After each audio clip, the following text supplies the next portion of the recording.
오늘 누가복음 22장 31절부터 34절을 본문으로 해서 누군가를 위해 기도하네. 근데요, 누군가를 위해 기도하네. 저희 어머니는 매일 새벽 4시에 일어나 기도를 하셨어요. 초등학생이었던 저는 잠결에 자주 눈물로 기도하는 어머니의 기도 소리를 들었습니다. 군 복무 중인 저의 큰 형을 위해서 기도하시고, 제대로 배우지도 못하고 일찍 집을 떠난 자녀들을 위해서 기도하셨고, 술로 세월을 보내는 아버지를 위해서 기도하셨고, 그리고는 그 기도가 어디까지 확대되었는가? 월남전선 38 이북에서 신앙하는 그 신앙인들을 위해서도 기도하셨습니다. 심지어 1975년에 월남이 패망한 다음에도 월남이 망한지도 모르고 월남에 가 있는 우리 군인 형제들 가운데 신앙하는 그들이 안식일 다 지키고 안전하게 돌아오게 해달라고 기도를 드렸습니다. 오늘 아침에 제가 비몽사몽간에 잠을 자면서 기도를 듣는데, 월남 전선에 있는 우리 형제들을 위해서 기도하기 때문에 내가 아침에 밥을 먹으면서 엄마, 벌써 월남이 망했으니까 이제는 그 기도 제목 가운데 월남 전선은 빼고 기도하셔도 된다고. 본인의 삶도 고달팠지만은 대부분 저희 어머니의 기도는 다른 사람을 위한 기도로 점철되었습니다. 저는 저희 어머니를 통해서 중보 기도가 무엇인지를 어릴 때부터 배웠습니다. 중보 기도는 무엇을 말하는가? 나 외에 누군가를 위해 기도하는 기도를 무슨 기도를 한다고요? 중보 기도라. 이 중보 기도는 수많은 기도 중에서 가장 차원 높은 기도입니다. 왜냐하면 중보 기도 외에 다른 기도는 다 나 자신을 위한 기도고, 내 자식을 위한 기도고, 우리 가족을 위한 기도에 국한되지만은 중보 기도는 다른 사람을 위한 이타적인 기도이기 때문에 기도 중에서 가장 성숙한 기도요, 차원 높은 기도라 말할 수 있습니다. 오늘은 성경에 나오는 중보 기도의 몇 가지 사례를 살펴보면서 중보 기도의 능력에 대한 것들을 우리가 함께 나누려고 합니다. 첫 번째는 우리를 위해 중보 기도하시는 예수님. 누구를 위해서? 우리를 위해서. 무슨 기도요? 중보 기도를. 누가? 예수님께서. 근데 그 우리 가운데 첫 번째 우리가 성경 본문 가운데서 우리를 위해서 기도하시는 예수님의 모습이 오늘 본문의 내용입니다. 나와 관계가 좋은 사람을 위해 기도하는 것은 어려운 일이 아니에요. 하지만 내가 가장 힘들고, 내가 가장 외롭고, 내가 가장 어려운 순간에 나를 배반하고, 나를 부인하고 떠난 사람을 위해서 진심으로 기도하는 것은 쉬운 일이 아니다. 십자가를 앞둔 최후의 만찬의 자리에서도 제자들은 서로 무엇을 두고 다투었는가? 누가 높은가? 누가 크냐 하는 문제를 가지고 서로 다투었어요. 그런 상황의 배경이 오늘 본문의 앞뒤에 펼쳐집니다.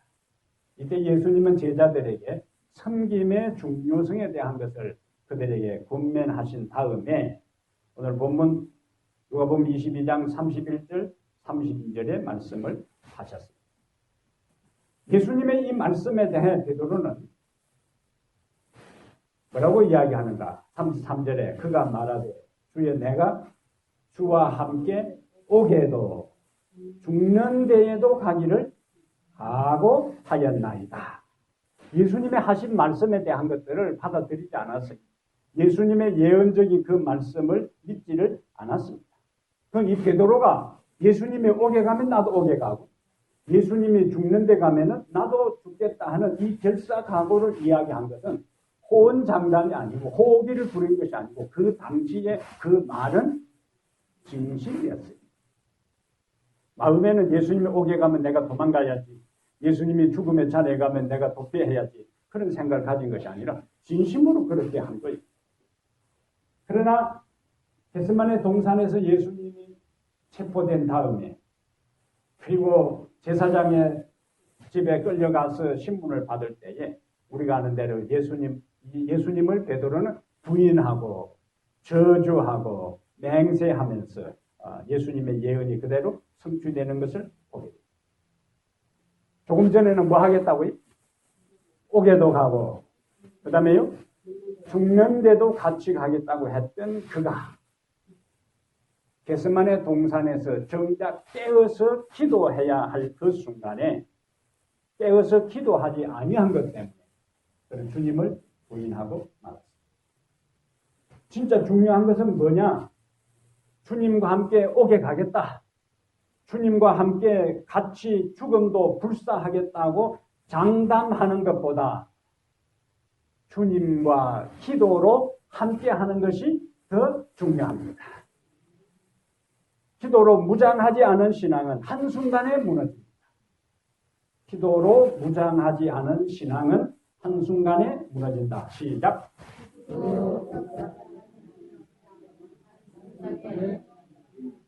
뭐로 무장하지 않은 거예요?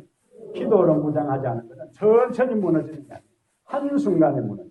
누구를 보니까? 베드로를 보니까. 그런데 예수님은 베드로가 자신을 부인하고 저주할 것을 알면서도 32절에 내가 너를 위하여 내 믿음이 떨어지지 않기를 기도하였노니 너는 돌이킨 후에 내 형제를 굳게 하라. 부활하신 후에 예수님께서 갈릴리에서 만나자, 제자들에게 통보하기를 갈릴리에서 만나자 그랬어요. 왜? 만날 장소가 많은데 하필이면 어디에서 만나자고요? 갈릴리에서 만나자고 했을까? 갈릴리는 예수님과 제자들의 추억이 서려 있는 곳입니다. 그곳에서 예수님을 만났고 그곳에서 예수님과 함께 시간을 보낸 추억의 장소였어요. 예수님은 이 세상에서 죽음에서 부활시킨 다음 최초로 제자들을 그곳에서 만나기를 원했어요.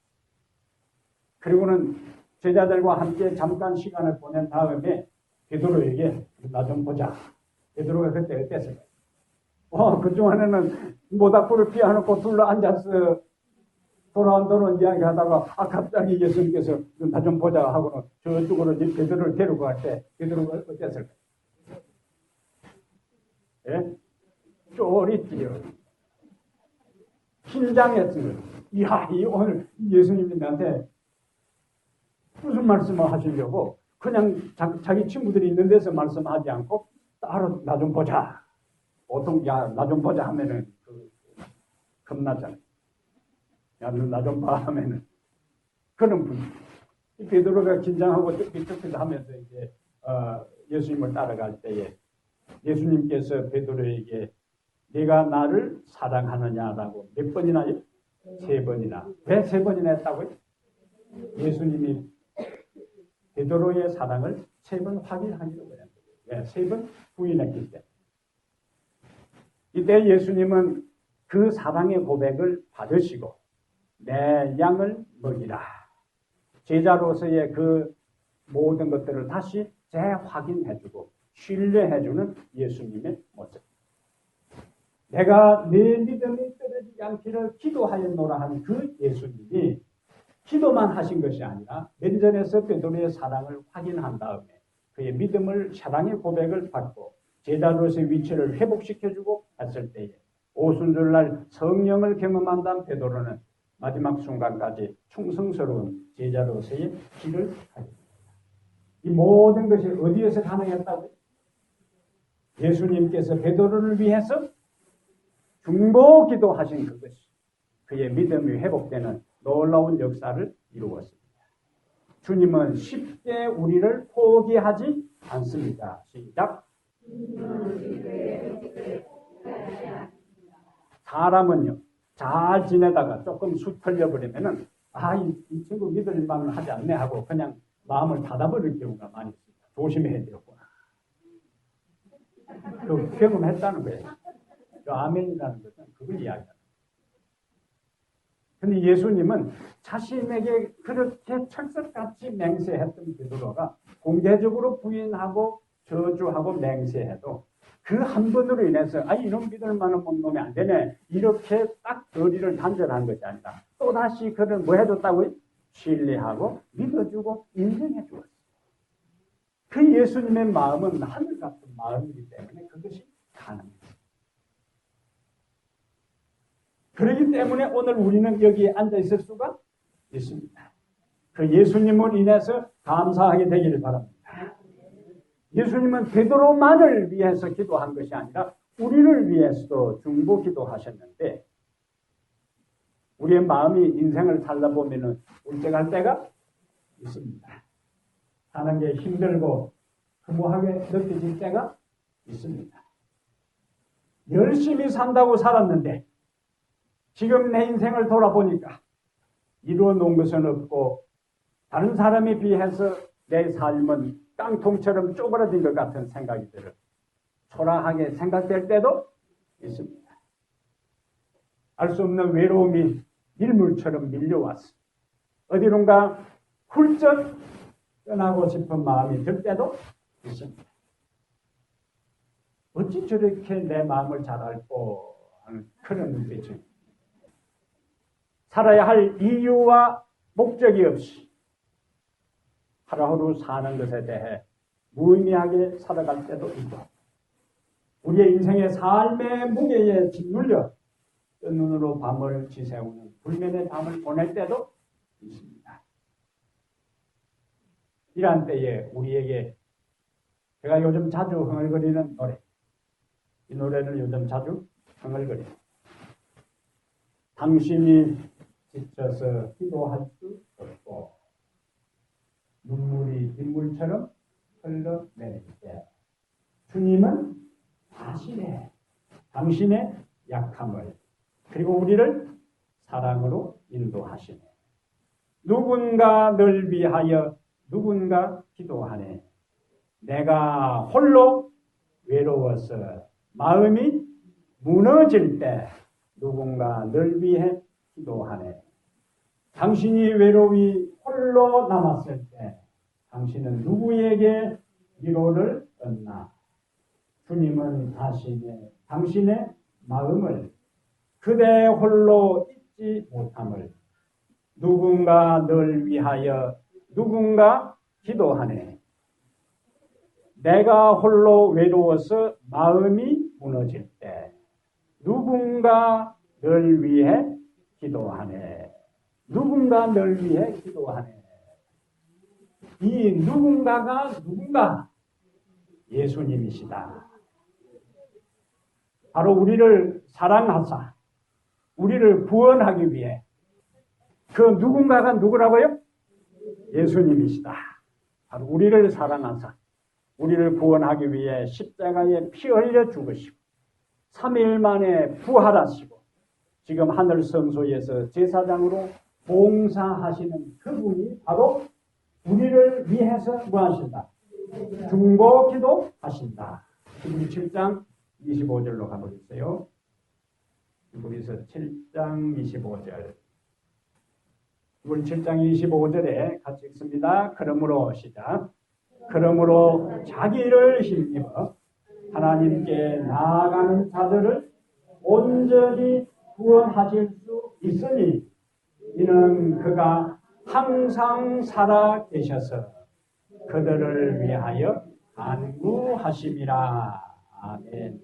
이는 그가 항상 살아 계셔서 그들을 위하여 간구하심이라. 한번 읽어보겠어요. 로마서 8장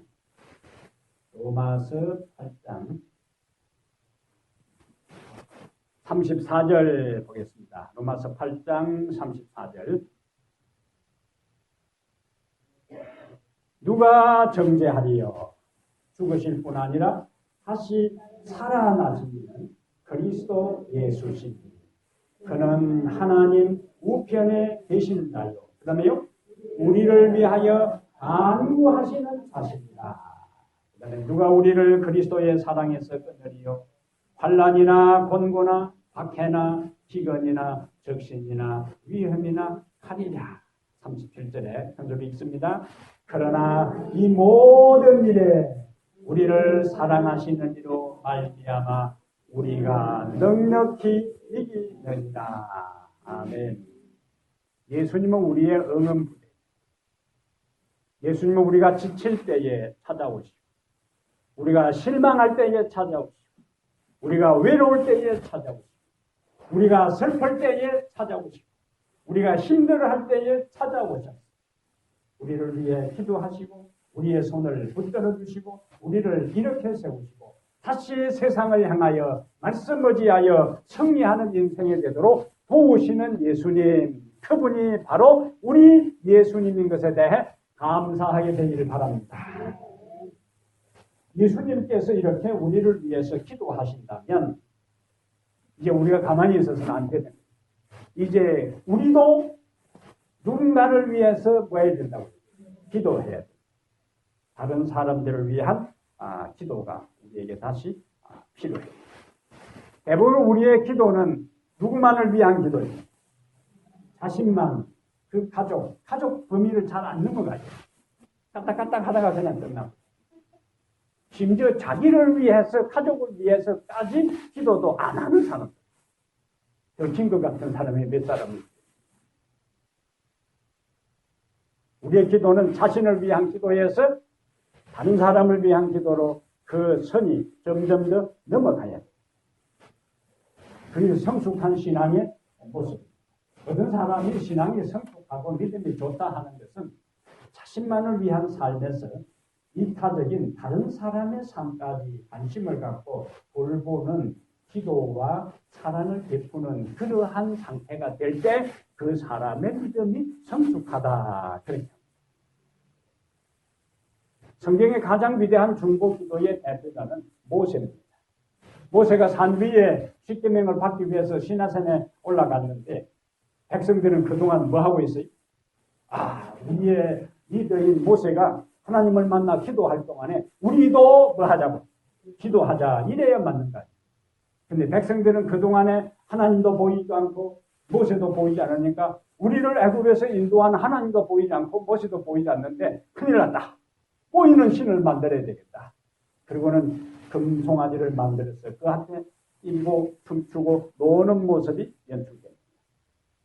하나님께서 모세에게 빨리 내려가 봐라. 이 백성이 나를 떠나서 지금 희고만장한 가운데 있는데 빨리 내려가 봐라. 하나님께서 모세에게 이야기를 합니다. 이 백성 아무래도 안 되겠다. 내가 이 백성을 다 진멸해버리고 너를 통해서 새로운 민족을 만들어야 되겠다. 근데 그 백성이 어떤 백성인가? 평소에 모세에게 잘한 백성이 아니고 문제만 생기면 돌 들고 쫓아와가지고 때려 죽이겠다고 숨기는 그 사람들. 그런데 모세가 인간적으로 생각하면은 차마 하나님 이 백성들 그냥 어째 안 되겠습니까? 이런 말을 할 수도 있는데 하나님께서 스스로 내가 이 백성들을 제거하고 너를 통해서 새로운 민족을 만들려 할 때는 모세가 속으로 얼마나 쾌재를 부를 수 있는 그런 상황. 하나님 그걸 제가 말을 하려고 했는데 차마 말을 못했는데 어떻게 하나님 눈치가 빠르시게 그 말씀을 하십니까? 하나님 주의 뜻대로 이루어지이다. 이렇게 할 수도 있는 거예요. 근데 모세는 하나님과 백성들 사이에 중보자로 섭니다. 첫 번째는 하나님의 명예를 위해서 이야기합니다. 하나님, 이 백성들이 애굽에 있을 때에 하나님께서 능력으로 이들을 인도해서 이 광야까지 왔는데 만약에 여기서 말 좀 안 듣는다고 다 없애버렸더라면 주변 민족들이 뭐라고 이야기하겠습니까? 저 하나님은 그 애굽에 사는 사람들 놔두기 데리고 와서 제 말 안 듣는다고 다 죽여버렸대. 이리 되면은 당신의 명예에 손해가 갑니다. 그러니 하나님 배려해 주십시오. 모세의 기도는 철저하게 하나님의 영광을 위한, 하나님의 명예를 위한 기도였어요. 그리고는 정 안 되면 하나님 차라리 생명책에 내 이름을 지워버려 주십시오. 저는 그 장면을 읽을 때마다 마음이 숙연해. 진짜 큰 사람이구나. 진짜 위대하구나. 그래서 모세는 바로 예수님의 표상이었어요.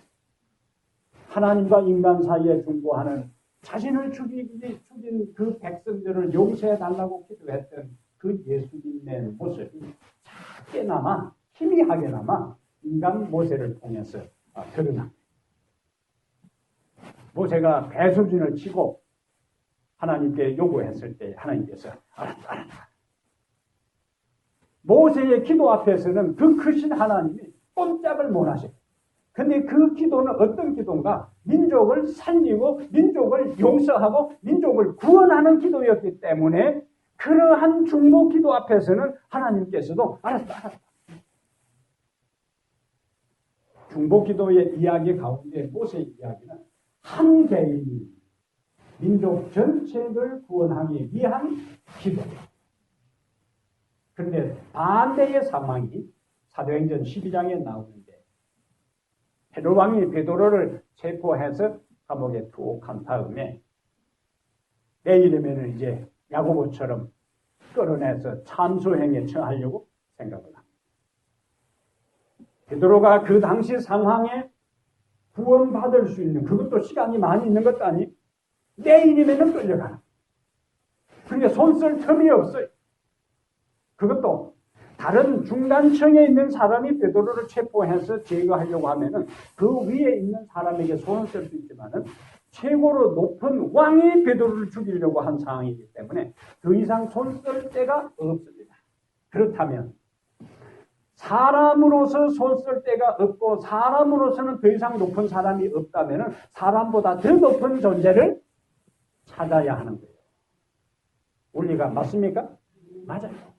그래서 사도행전 12장 5절과 12절에 베드로는 옥에 갇혔고 교회는 그를 위하여 하나님께 기도하더라. 그럼 두 장면 보세요. 자, 베드로는 어디 갇혔어요? 옥에 갇혔어요. 누가 가두었어요? 왕이 가두었어요. 그리고는 내일이면은 끌어내서 처형한 상황. 외행적인 상황은 왕이 옥에다가 가두었고 내일 처형하려고 마음을 먹었기 때문에 외행적으로는 베드로가 살아날 가망성은 전혀 없습니다. 그런데 인간이 선택할 수 있는 마지막 카드, 베드로는 옥에 갇혔고 교회는 그를 위하여 뭐하더라? 기도하더라. 하나님께 기도하더라. 이것이 우리의 인간 삶에 있어서 도저히 인간적 계획, 인간적 상황, 인간적 방법, 인간적 수단으로는 기도할, 살아날 가망, 해결할 가망, 풀어질 가망, 풀릴 가망이 전혀 없어도 우리가 선택할 수 있는 것은 하나님께 기도하는 겁니다. 그래서 베드로는 옥에 갇혔고 교회는 그를 위하여 기도하더라.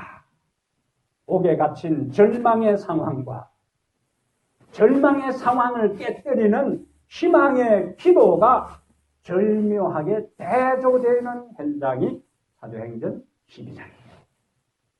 그러므로 여러분의 상황이 베드로가 옥에 갇힌 그와 같은 상황이라도 사방팔방 둘러보아도 도울 사람 없고 해결의 실마리 보이지 않고 빛 한 줄기 보이지 않는 절망적인 상황이라도 기도하기로 선택하기를 바랍니다.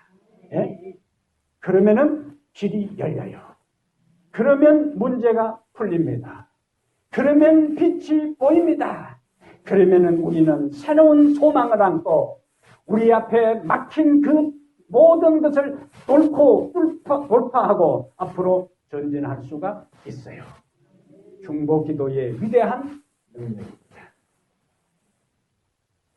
랜돌프 버드 박사라는 사람이 이 심장병 전문이죠. 1988년에 이 샌프란시스코 병원에서 입원한 심장병 환자 393명을 컴퓨터로 이제 무작위로 나누어서 201명은 기도를 안 하고 192명을 위해서 5명 내지 7명 중복 기도팀이 192명을 위해서는 계속 기도해요. 그러니까 의사에게도 알리지 않고 그 다음에 환자에게도 가족들에게도 간호사에게도 알리지 않고 실험하는 이 의사만 자기 실험하는 조교들과 함께 이 프로젝트를 진행합니다. 근데 그 결과 기도를 받은 환자들은 항생제를 필요로 하는 것이 5배가 낮았고 기도를 받은 사람은 폐에 물이 차는 폐부종에 걸리는 확률이 3배나 낮았고 기도를 받은 그룹은 폐렴과 심폐정지 증상이 덜 겪었고 기도를 받은 그룹은 사망률이 훨씬 더 낮았습니다. 무슨 역사라고요? 중보기도의 역사. 이것은 환자들 본인에게 알려주지도 않고 그들을 위해서 중보기도팀이 명단을 두고 돌아가면서 매일매일 그런데도 결과가 나타났습니다. 기도의 신비입니다. 기도의 과학입니다. 기도의 능력입니다. 기도의 역사입니다.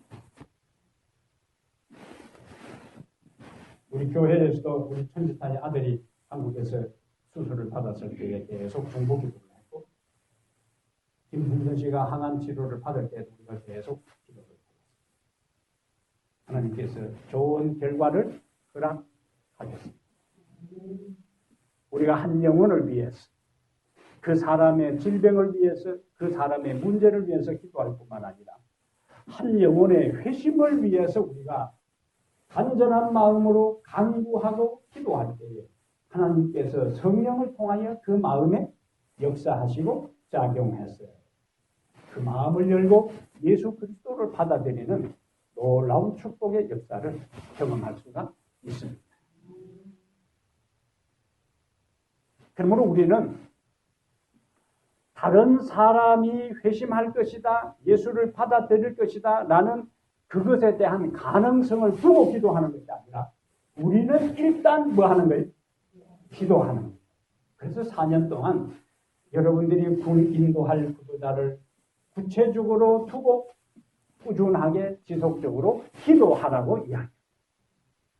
하나님께서 언제 어떤 시점에서 그 사람의 마음을 열 수 있는지 우리는 모르는 거예요. 그건 하나님의 시간표입니다. 우리는 그를 위해서 기도하고 하나님은 역사하시고 마음을 여는 것은 본인의 선택입니다. 우리가 한 영혼을 위해서 꾸준히 지속적으로 인내를 가지고 기도했을 때에 한 영혼이 회심하여 구원을 받고 하나님 앞에 선다면 우리가 이 세상에서 그것만큼 보람 있고 가치 있고 의미 있고 소중하고 기쁜 일이 어디에 있겠습니까? 오늘 제가 주보 칼럼에도 썼지만은 그 땅 속에 700m 지하에 묻혀있는 33명의 광부들, 그들은 인생 막장에 일하던 사람들. 그런데도 그 33명을 구하기 위해서 칠레 정부가 나서고 전 세계 유명한 지하 탐사 최고의 베테랑 구조대들이 300명이 투입되고 수십억의 돈이 투입되어서 그들을 살리고 하면서 그들이 그 땅속에서 구원함을 받는다 해서 영원히 구원받는 것도 아니에요. 그들은 또다시 사고를 당할 수도 있고 또다시 질병에 걸릴 수도 있고 또다시 늙어서 다 죽는 사람들인데도 그 한 사람 한 사람이 나올 때마다 그 현장에 대통령이 가서 나오는 한 사람 한 사람을 포옹하고 감격하고 기뻐하고 그것을 현장에서 전 세계적으로 중계한 것은 한 사람이 죽음의 자리에서 뭐 했다는 거예요. 사람 나왔다. 이 세상의 한순간의 삶에서 죽어가다가 살아난 것만 해도 이렇게 기뻐하고 온 세계가 떠들썩하고 내일처럼 내 가족이 살아나온 것처럼 즐거워했다면 한 영혼이 죄악의 구렁텅이에서 죽어가다가 우리의 헌신과 우리의 눈물과 우리의 중보기도와 우리의 노력을 통해서 그들이 살아난다면 우리도 기뻐할 것이고 하늘에도 놀라운 잔치가 벌쳐져서 우리 하나님이 얼마나 감격하고 얼마나 기뻐하고 얼마나 즐거워. 9월 14일 손님의 날에 인도할 구두자를 위해서 기도하고 기도하게 되기를 바랍니다. 우리가 기도할 때의 세 번째, 어떤 태도로 중보기도를 해야 됩니다. 인내로 기도하라. 사랑합니다. 인내로 기도하라. 보세요. 인내로 기도하라. 지금으로부터 48년 전에 추운 겨울날 이 위스콘신주 밀워키 병원 입구에 생후 6개월 정도 된 영아 아이가 버려져 있는 것을 병원에서 발견했습니다. 근데 검사를 해보니까 이 아이는 두 눈의 시력이 다 상실되어 버렸고 소아 내성박이 어린 아이였어요. 그러니까 엄마가 그냥 포기하고 병원 앞에다가 갖다 버린 겁니다. 병원에서는 이 아이를 어떻게 할까 고민하고 토론한 가운데 갓 은퇴한 메이 랭킨이라는 이 간호사에 병원장이 전화를 했어요. 그리고 사정을 이야기했어요. 부탁을 받은 당시 52세의 진실한 신앙이었던 이 메이 부인은 어린아기를 집으로 데리고 왔는데 이 아이는 우유를 줘도 빨아먹지를 못해요. 그냥 입만 대고 있는 거예요. 완전히 식물인간이었어요. 레슬리라는 이름을 가진 이 아이는 몇 년 동안 움직이지도 않고 말은커녕 웃지도 울지도 않았습니다. 이 메이 부인은 하나님께 눈물의 기도를 드립니다. 하나님, 내가 선택한 것이 아니고 한 생명을 위해서 제가 이렇게 이 아이를 구하기 위해서 왔는데 1년이 지나고 2년이 지나고 10년이 지나고 그래도 이 아이는 아무 반응이 없어요. 그냥 꼼짝도 못하고 누워있는 거예요. 이러한 때에 그동안 곁에 이 아내 곁에서 이 아이를 돌보던 남편도 그 다음에 주변의 친구들도 친척들도 다 지쳤어요. 아무도 더 이상 이 아이를 돌보려고 하지는 않습니다. 이미 18년의 세월이 흘러서 52살에 이 아이를 데리고 왔는데 18년이 흘러서 이제 이 부인도 70세가 되었습니다. 70세가 된 상태에서 지칠 대로 지친 어느 날 그가 하나님께 기도합니다. 생명의 하나님, 기적의 하나님, 제발 이 아이에게 기적을 베풀어 주십시오. 내 인생도 너무 지쳤습니다. 제 남편도 너무 지쳤습니다. 내 인생 후반부 모든 것이 끝났습니다. 이 아이를 좀 살려주십시오. 간구하고 기도하기 시작합니다. 그런데 어느 날 이 아이가 침대 옆에 세워진 기타줄을 손가락으로 타치하는 것을 봤어요. 그 순간에 이 메이 부인의 머릿속에 번개처럼 한 생각이 스쳐갔는데 음악 치료를 해야 되겠다. 음악 치료를 해야 되겠다는 생각이 번개처럼 머릿속에 스쳐갈 때에 이제 이 레슬리 아이의 방에 피아노를 갖다 놓고 그 다음에 틈날 때마다 전축을 틀어놓고 라디아를 번갈아 가면서 큰 소리로 계속 음악을 이 아이에게 들려주었어요. 근데 이 아이도 아무도 반응이 없어요.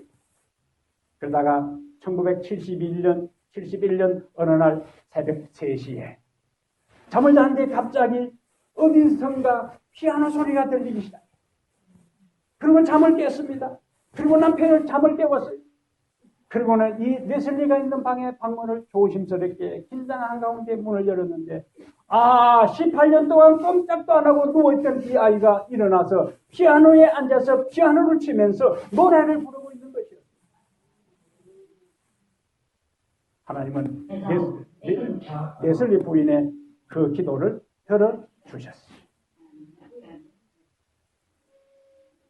이분이 18년 동안 이 아이를 키운 레슬리의 양어머니.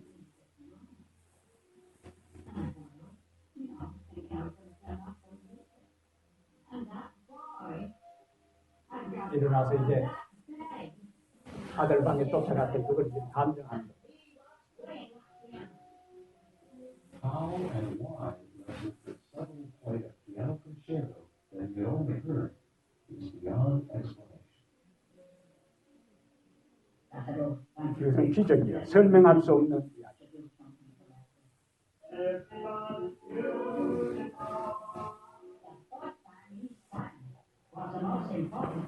나는 18년 동안 식물인간으로 있다가 18년 만에 기적적으로 일어나서 맹인이야.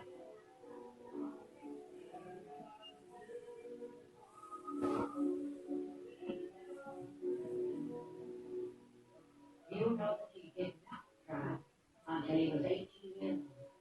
He was sat in that chair, and I saw a tear running down his cheek. And for the first time I said, "What is wrong with you?" And he went like this and said, "I'm crying." And it was noisy. Oh, like a child that was in the worst misery that had ever been with anybody. 이 장면을 보면서 얼마나 가슴이 뭉클한가. 하나님께서 18년의 긴 세월 동안의 눈물의 기도를 들어주셨습니다. 얼마나 힘들고 얼마나 지쳤겠어요. 자기 자식도 그렇게 못하는데 남의 자식을 1년도 아니고 2년도 아니고 18년 동안 이 덩치 큰 이 아이가 식물인간으로 병상에 누워있는 이 아이를 자기 인생 후반부 전부를 다 바쳐서 케어했습니다. 하나님께서 그 눈물의 기도를 응답해 주셨습니다. 오랜 세월 어린아이지만 반복해서 피아노 소리를 듣고 음악 소리를 듣는 것이 한순간에 그것이 깨어나서 일어나가지고 피아노 연주를 하고 노래를 부를 수 있는 것은 이것은 중보기도의 위대한 능력입니다. 오늘날도 하나님은 기적을 이루시는 분입니다. 오늘날도 하나님은 우리의 눈물의 기도에 응답해 주십니다. 오늘날도 하나님은 우리의 모든 간절한 기도 포기하지 않는 믿음에 축복해 주시는 분입니다.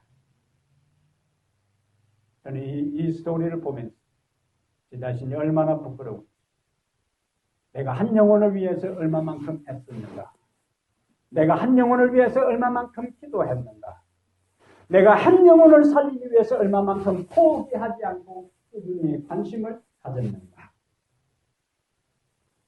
그래서 하나님의 위대한 능력을 우리에게 보여준과 동시에 우리 자신들을 한없이 부끄럽게 만드는 이야기인 것입니다. 눈물을 흘리며 씨를 뿌리는 자는 기쁨으로 거두리로다. 울며 씨를 뿌리러 나가는 자는 반드시 기쁨으로 그 곡식단을 가지고 돌아오리라.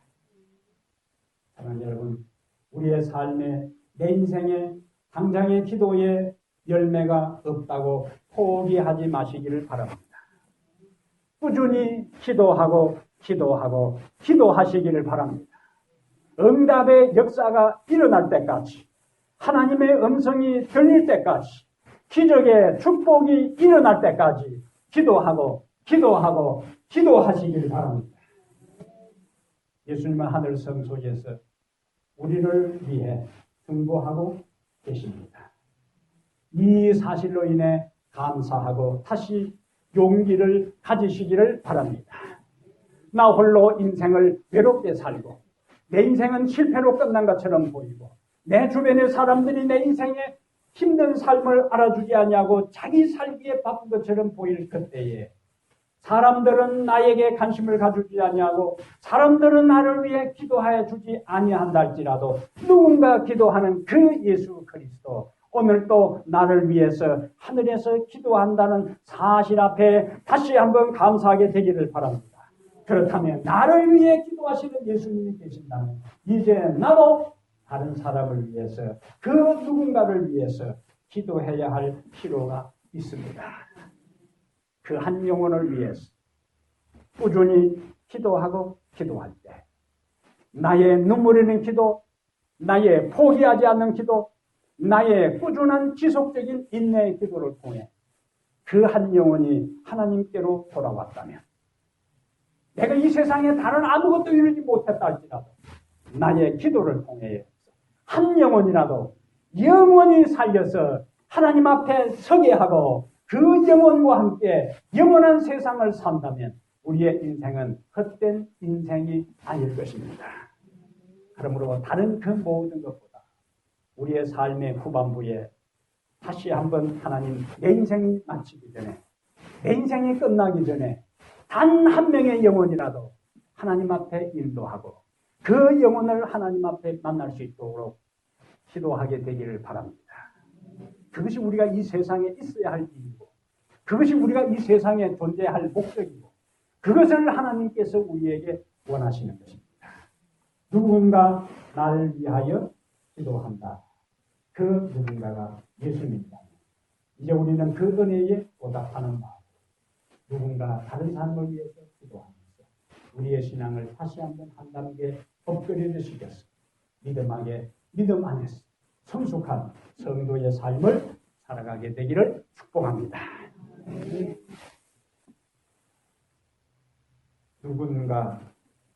누군가 우리를 위해 기도하시는 그분, 바로 예수 그리스도이심을 감사합니다. 사람들의 이목을 끌지 못한 인생, 내 인생 이루지 못한 것, 실패한 인생처럼 보이고, 나이는 늙어가고 외로움이 밀물처럼 밀려오고, 육신은 점점 쇠약해지고, 잠을 자고 싶어도 잠을 이루지 못하는 뜬 눈으로 밤을 지새우는 고통의 불면의 나날 속에서 누군가 나를 위해 기도하는 사람, 나를 위해 기도하는 예수 그리스도가 있음에 위로를 얻게 하여 주시옵소서. 소망을 발견하게 하여 주시옵소서. 용기를 얻게 하여 주시옵소서. 주님이 나를 위해 그렇게 기도하신다면 이제 나도 주님의 그 기도의 모본을 따라서 누군가를 위해 기도하는 사람 되게 하여 주시옵소서.